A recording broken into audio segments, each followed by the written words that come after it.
I think this is probably one of the toughest things for procurement. Why they stop hiring consultants? Because you should just be silent. Be at the back and be silent.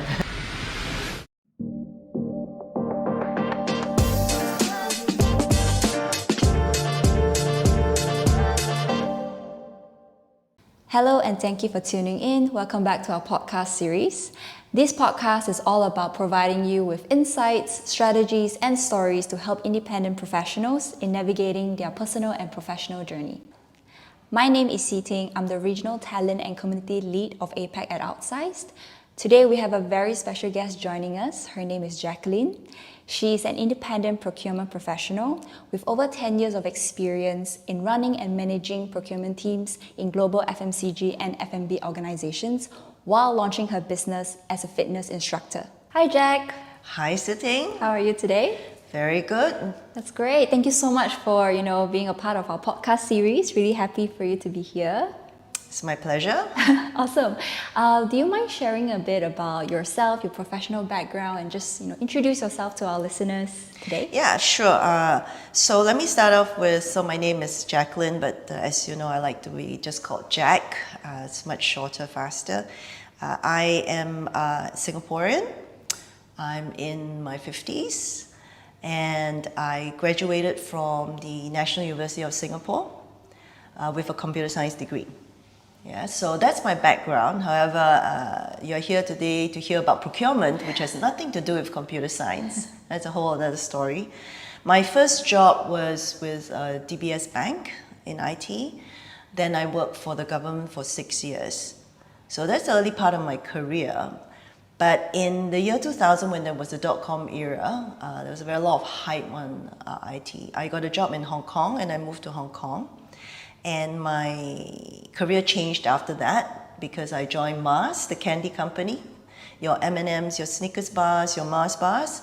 And it was then that I joined them doing SAP deployment, IT related to my degree. And thereafter, 3 years, as all good companies should, they rotate you to keep you in the company. And I was rotated into procurement, where I started to head a department called procurement, which I had no clue what I was in for, but that started my entire career till where I am today. Awesome. So can you share with us what specifically drew you into procurement field, and also how has your journey in procurement evolved over time? Okay, so I think as mentioned, my start to my procurement career was a little bit interesting, a slightly different path from maybe someone who studied it and then went into a job that's similar. So I did IT, but I was rotated into procurement in Mars, and I was actually head of department. So basically I started at the managerial level to actually lead a team who are actually already procurement experts in their own right. So for me, the challenge really was evolving from being a director or head of department and trying to understand how procurement was very important to an organization. Yeah, what was their KPIs? What can that department contribute? So it evolved from being a head of department, understanding the strategy of the department, the importance of department. It was pretty much high level, I would say. 80% looking at that level, and 20% only on the little details of how do you process a purchase order. I've personally not processed a purchase order myself, but I began to start that about maybe 6 months to a year, just to understand it, understand the people around you.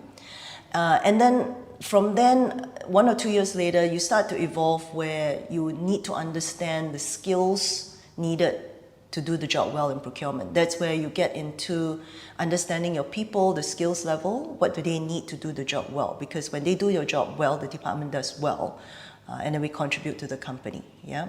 So it evolved. What I call phase 1 was all about understanding what it is. Phase 2, then you begin into understanding your people. How do you hire for the department? What skills are needed? What upgrading skills are needed? So you become a little bit more people-oriented. Yeah, you start the team management. And then when you've been in department for after 5 years, you actually just swing back on to the strategic vision, because after you have understood the importance of the department, you understood what are the people necessary for the department, and then you start to evolve into seeing where the future of the department is going to go. So how is procurement going to play a strategic department or contribution to the organization's goals?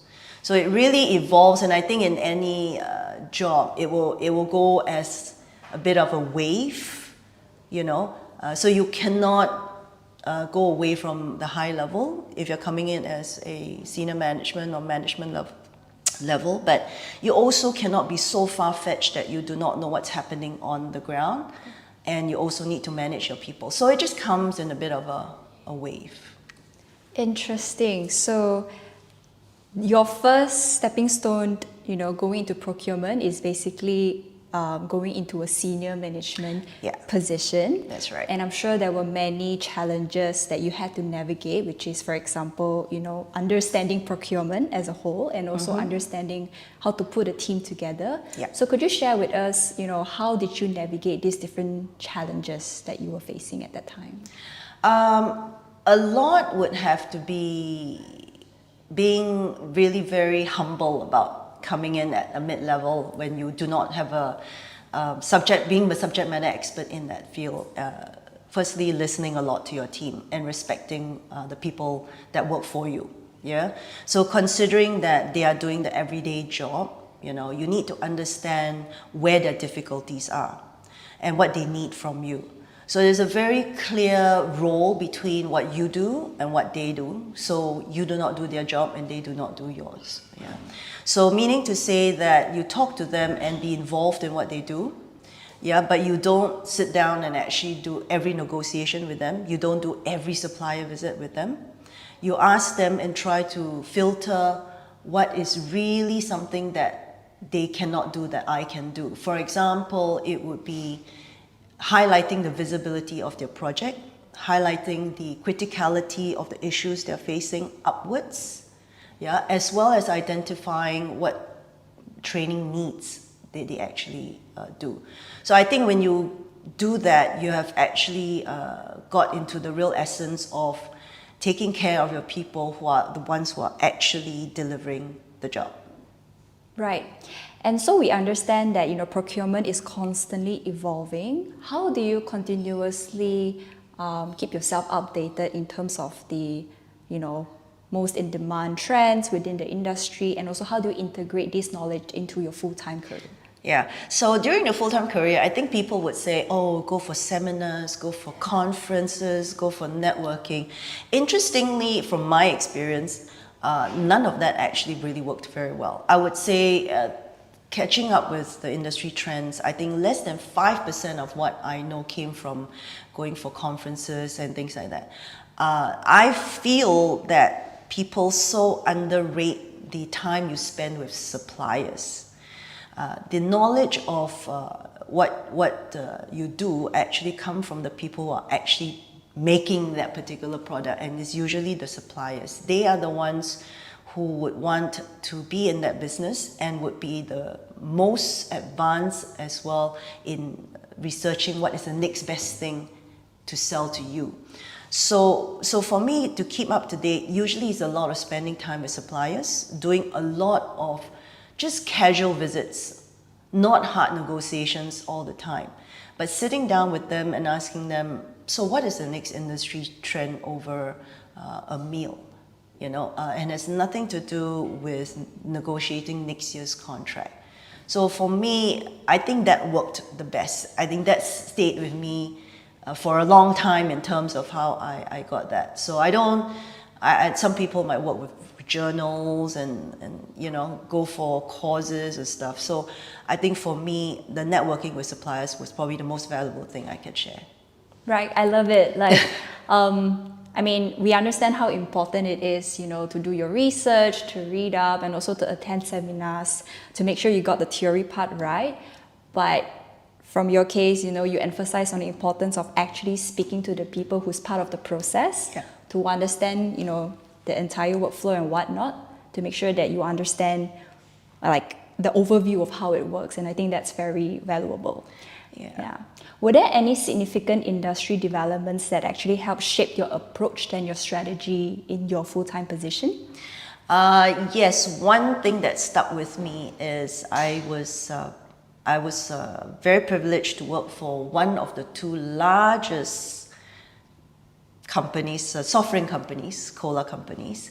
And I was in the Center of Excellence for packaging for aluminium. So we make the cans, yeah.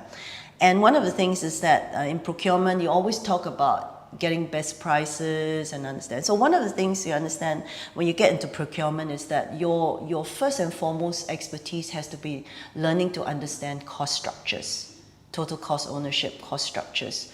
So when I went in, as I mentioned to you, I didn't do a degree on procurement, purchasing. So what I understood is that total cost, really you need to understand when you look at the product, just go back, whole in the supply chain and understand. So you would think a can is a can and you say this can is 10 cents, this can I want it 8 cents, I want it 7 cents. But at the end of the day, you can go all the way down to 0 cents, but it doesn't make sense, because you have to also negotiate intelligently. So in a can, 60% of that cost is actually aluminium. It's actually raw material. So most of the time, we're only bargaining on maybe 30-40% of it, okay? So which can only go down so much. So what we learned from the supplier is that a lot of large companies were actually working behind the cost, and they were learning how to trade aluminium. And that brought us into working with the Treasury Department, which you would never think procurement would be working with Treasury Department to understand how to actually trade raw materials and put formula pricing into our can manufacturing. Yeah, so it became fairly technical, but I think it's one of those things where industry trend dictates that procurement needs to be more strategic in their cost negotiations by being fully aware of what are the components of what you're actually negotiating on. So it makes it, I like to say it makes it more intelligent, even though I always say procurement is something we do every day, because we negotiate every day at the supermarket, at the wet market, anywhere you can negotiate. It is the same thing, except that in the company and procurement, we deal with billions of dollars. So it's the same skill that you have. You need to understand where the cost structure is. Right. I love that we're touching on a cost structure topic, because this leads me to the next question, right? Mm-hmm. Now, one of the challenges in procurement is learning how to balance budget and also quality of the product. So how do you navigate this trade-off? How do you make sure you hit the right balance between the two? Okay, so I think this is probably one of the toughest things for procurement, and we are always beaten down by our internal stakeholders, like our marketeers and our salespeople, because they say, the cheaper you get, the worse quality you get. But I want it cheap and I want it good. Yeah. We actually do not like to hear that. But as I say, if you pay for peanuts, you get monkeys. There is some truth in that. But how procurement counters that argument with our internal stakeholders is that we try to talk about long term with our suppliers. Yeah. So it's the same as if you come to a supplier and supplier says, I can't because of this, that. Yes, there's inflationary costs, there's everything, right? But if you say we are in this for the long term, so even if we have to pay a bit higher, we make sure we have long-term strategies to compensate for it, right? So meaning to say, when you do something cost and quality, you're in this business for the long term. Your quality is number one. Yeah, your cost structures will change according to external factors. But if you're in procurement for long, you make sure you write a contract that you leave a legacy. You don't write a contract and for your short-term gain, so that when you move on and other people promote, they'll be turning around and say, oh my God, who wrote this crappy contract, and who wrote this, gave us bad quality because of this cheap. People will understand that you take a long-term view on this. So for this cost and quality, we always there's a very, very long debate, but I think this is where the most creativity comes out in procurement, because we learn how to put very creative elements in long-term contracts. You write your exit clauses very well. You write joint developments very well. You write possibility equity stakes in your suppliers. Anything that you can make sure that to let your supplier know that if you give me a cost advantage without compromising your quality, I will be with you for the long term. And if suppliers who do not agree with this approach, I would say you have finally sieved out the supplier that you do not want to work with anyway in the long term. So it's all very strategic in your negotiation. So it's not, you don't really have to compromise, because this is how you should approach if you're working for very good companies. Awesome. So again, you're touching on the relationship building with the supplier, which is part of your long-term strategy to maintain the balance between the two. Yep. So now I see, how important, building that people relationship is within procurement. I'm all about. I feel like it's very underrated, within very this underrated. career. Yeah, exactly. Now that we've got to learn a lot more about, your full-time career in procurement, we also would love to get to learn about your journey transitioning into independent consulting. So can you share with our listeners today what motivated you to transition from a full-time position to an independent consulting role? Okay, so I think I've been very fortunate coming even in a mid-career in procurement, and I've moved fairly far high up over very good Fortune 500 companies. But I realized there was only so much that I wanted to get to, and I really appreciate the skills I've acquired in procurement. I think at the back of it, I've always wanted to start my own business, and it's nothing to do with procurement. So I think when I've actually scaled my career to a level which I was very happy with, I decided it was time that I wanted to run my own fitness business. And so that's why I moved out and decided to do that. But at the back of my mind, I felt I still have so much more to contribute in procurement. So I didn't really consciously say I would stop full-time and turn part-time. It's how like some people would say I did it because I need to take care of my parents or my children. So I don't have any of that excuse, but because I wanted to be an entrepreneur in something else. But I still wanted to keep with the industry, so I turned into an independent consultant as a result of me wanting to do my own business. Yep. And definitely you must have faced some challenges at the beginning of your journey. What those challenges look like for you? Okay, so I think interestingly, I would have thought, and this is my lesson learned, that I work with very, very good companies, even though they were at the managerial director level. So I went back all to my ex-bosses in all these good companies, and I said, I've now come off as an entrepreneur, but I'm still available as an independent consultant. And I went back and said, you are very clear of what I can do. And so if you have any positions or any projects you'd like me to come back to, and I said, I frankly don't even have to give you my CV because I worked for you. And I thought that would be able to get into the door, but actually not. Because I think if they feel that you could have committed as a full-time person, why would they hire you as a part-time person?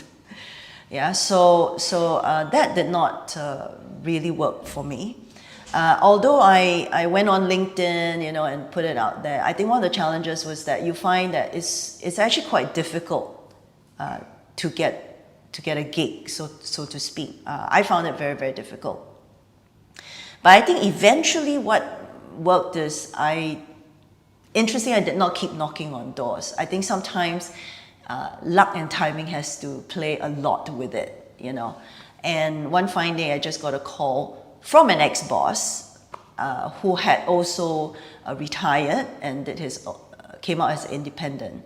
And that's how we got together, because we've worked well together.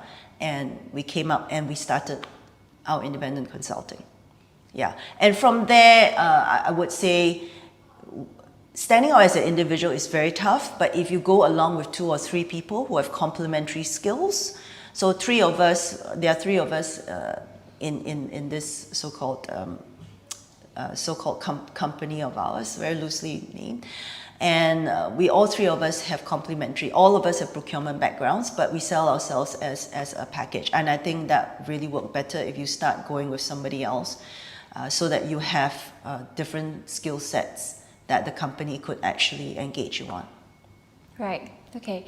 And based on our previous engagement, you've mentioned the importance of little things that are constantly overlooked by independent consultants. Can you share what are these overlooked aspects and how do they shape a daily life of an independent consultant? Okay, so when you're in a full-time job, actually you're very spoiled.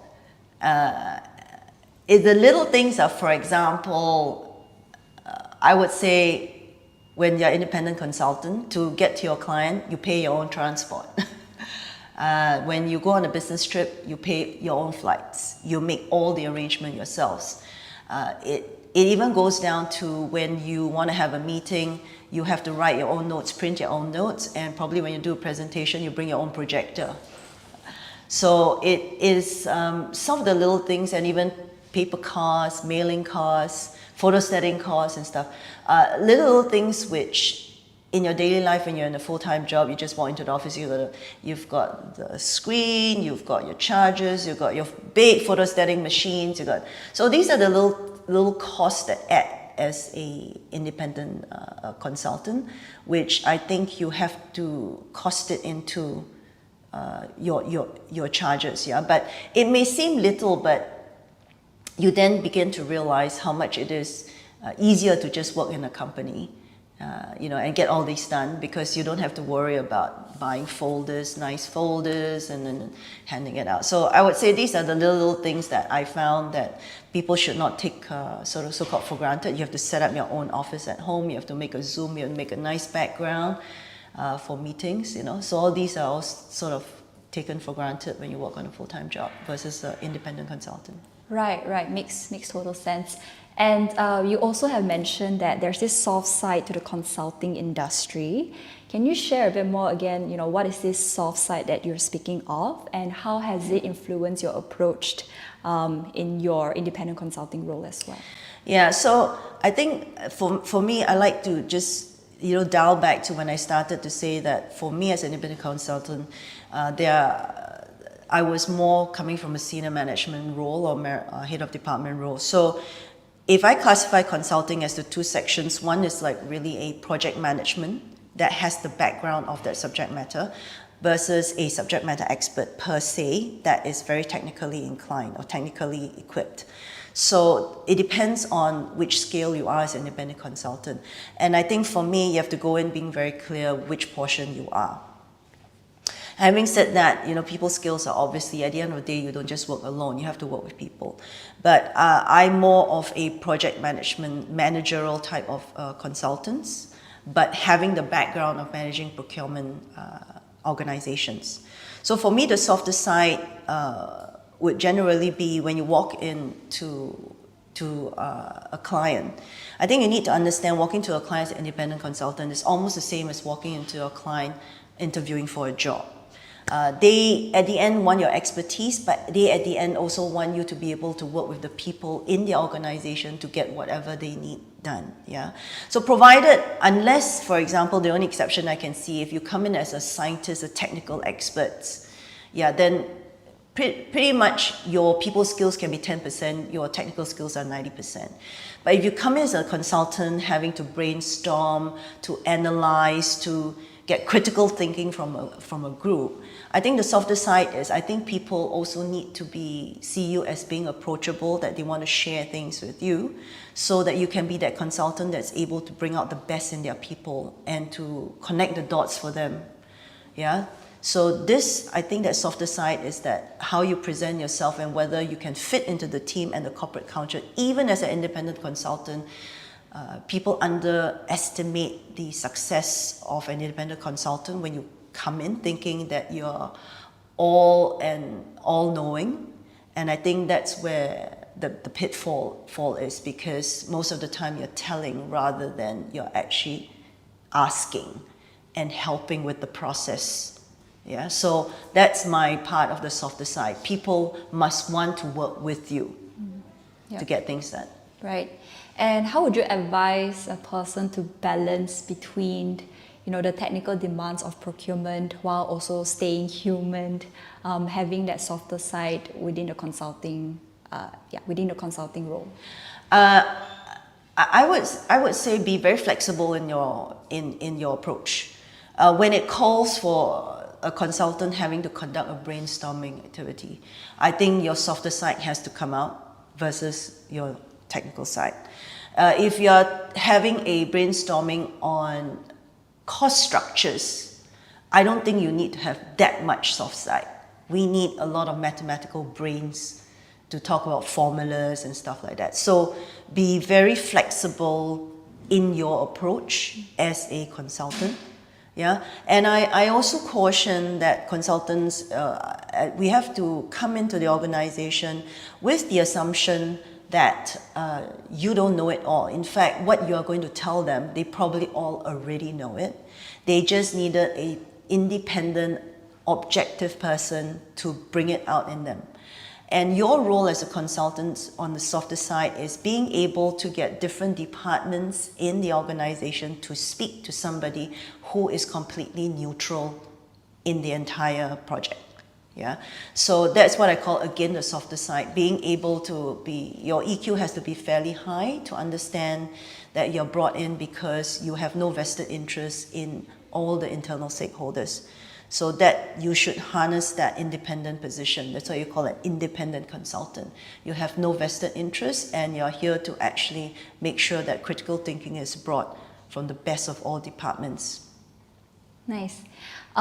So one finding that we've gotten through our community meetups, one of the essential skill that our community wants to upskill on is networking. Oh, okay. Yeah. So as someone who is, good at procurement and also good at building relationship, what is your advice for an independent procurement consultant to learn how to network and build strong relationships with their stakeholders or even clients?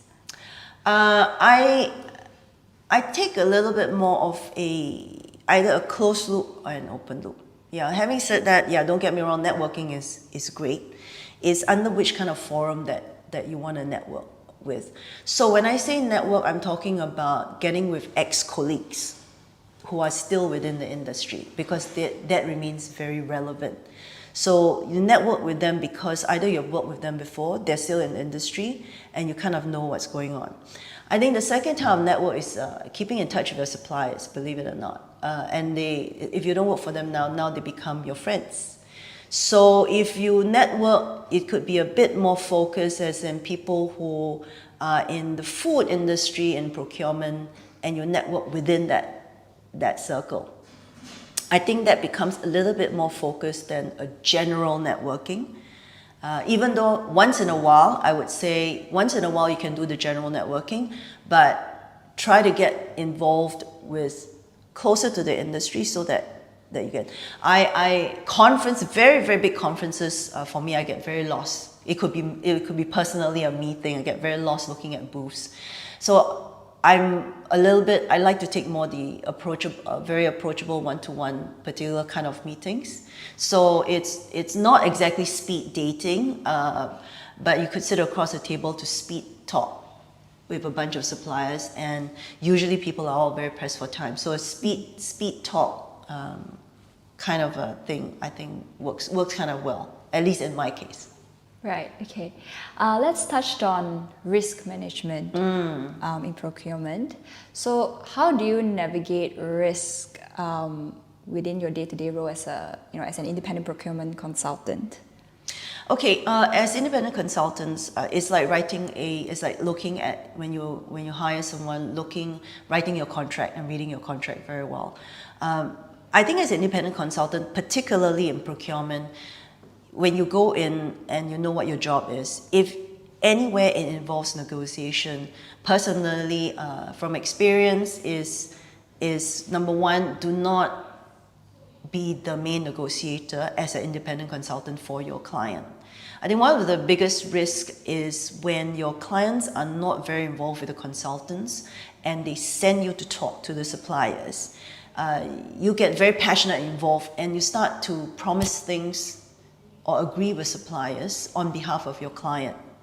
And then when you leave, that is not binding, and the supplier gets upset, the client gets upset, and they said, because she said this, because your consultant said this, because...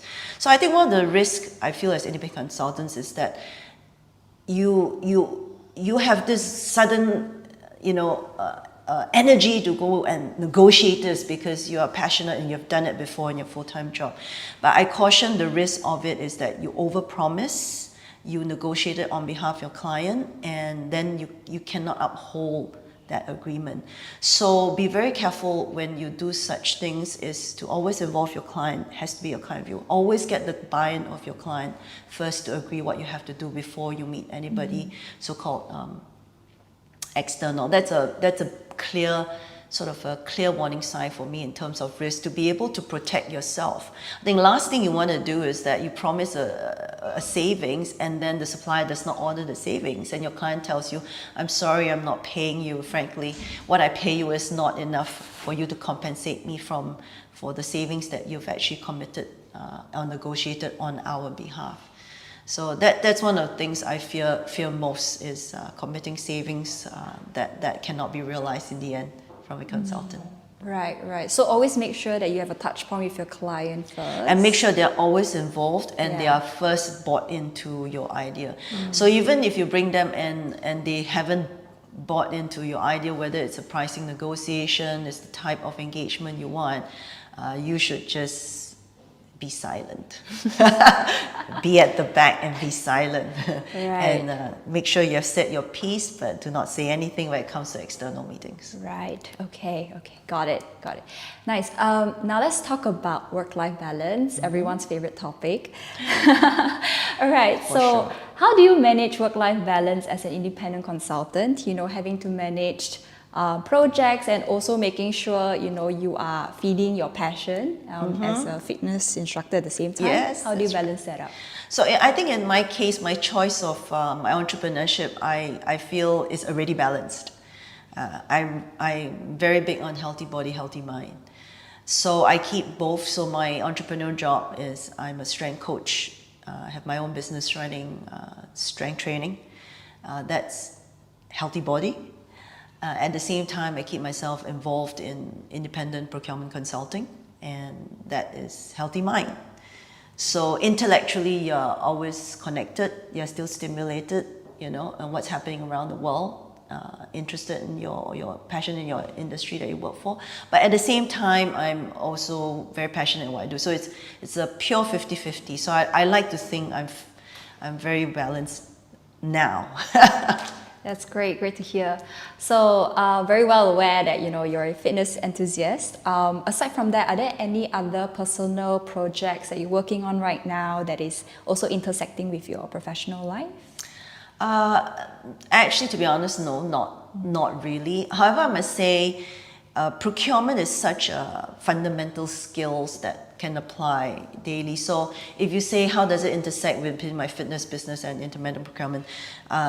In my fitness line now, I have my own line of merchandise. So it requires suppliers. So I've used all my skills on finding suppliers, negotiating suppliers, and writing contracts to build my own line of merchandise. Awesome. Always making use of skills. Yes. Always make sure you transfer those skills to your own personal projects. So last question, is there any advice you would like to give to someone who is looking to transition into independent consulting, particularly in the procurement field? Yeah, okay. So I think for moving full-time to independent, it may apply to, anybody who wants to move in independent, But I would say I have a few things. Actually, I kind of wrote my top 10, if I may relate that to you. I like all these lists. I think it helps you to remember better. Okay, so here goes. Maybe related to procurement, but not exactly. But I think number one, my top 10 would be going independent. Would be number one, please be honest with yourself and be very clear on what value you can add. Yeah, that's number one. Number two, be useful. Don't just share, but when you go and please be useful. Yeah, don't just tell people. Be part of it. Be useful to people. Yeah. Number three, also be practical. So don't tell people what they can read out of a book. Yeah, be practical. Tell them something they can really do. You don't just sit there and say, just get another 10% discount. They don't need to pay you to tell them that. So be practical on what you tell people. Number four, if you don't know something, please say you don't know. Don't pretend to be the consultant that knows it all. Just say you don't know. Number five, importantly, do the critical thinking for your client. Because as I mentioned to you, a lot of these clients, when they hire you, they actually know what they're supposed to do. They just don't have time to sit and critically think. So they hire you to think for them or think with them. Yeah. So treat them as very intelligent people. Number six, do the brainstorming with them. Don't just sit there and tell them, go set up a meeting and brainstorm. That's what they hired you for, to help them to brainstorm. Yeah. So make sure you come as independent consulting knowing that you are going to be able to sieve all this out and condense it for them. Number seven, connect the dots for them. Okay. The problem with people is, not people, in organizations, and I know it because I have sat on the other side of the table before. I know how it's like to see an independent consultant come in. And by the way, I like to say I treated all of them with respect. I can't say for other colleagues. We want a consultant to be able to talk to the other people, which sometimes we do not want to talk to. So you are supposed to connect the dots for them, and they appreciate that, yeah? Because sometimes this department doesn't want to talk to that department. So you're the only person who can connect that dot for them.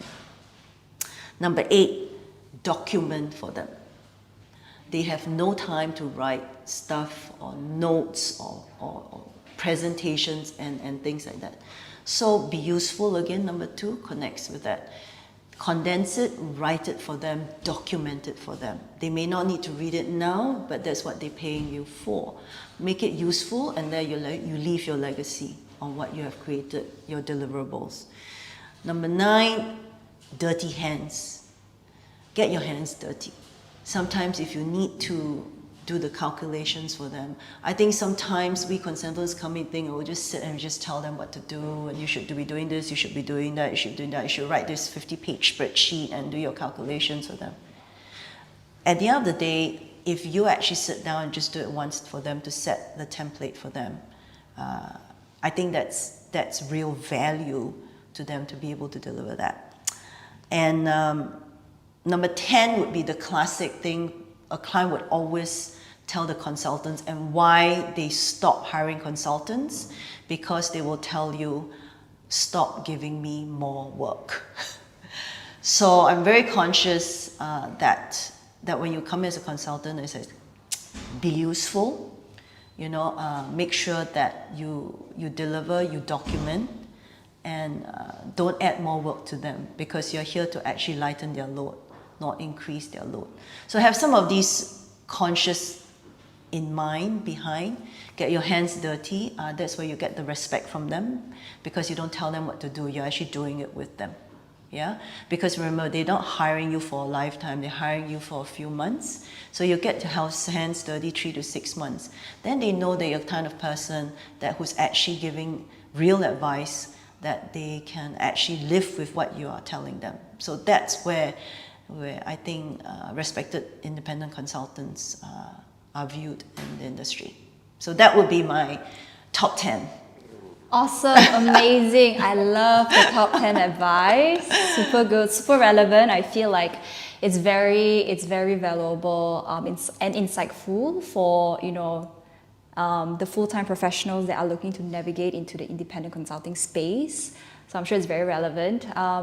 Thank you so much, Jack, for being part of our podcast today. Learned a lot from you. I loved how you touched on, the beauty of independent consulting while also not forgetting the reality of it. The little things that you mentioned about building good relationships with people to make sure that, you don't only succeed in your career, but you also help others to succeed as well.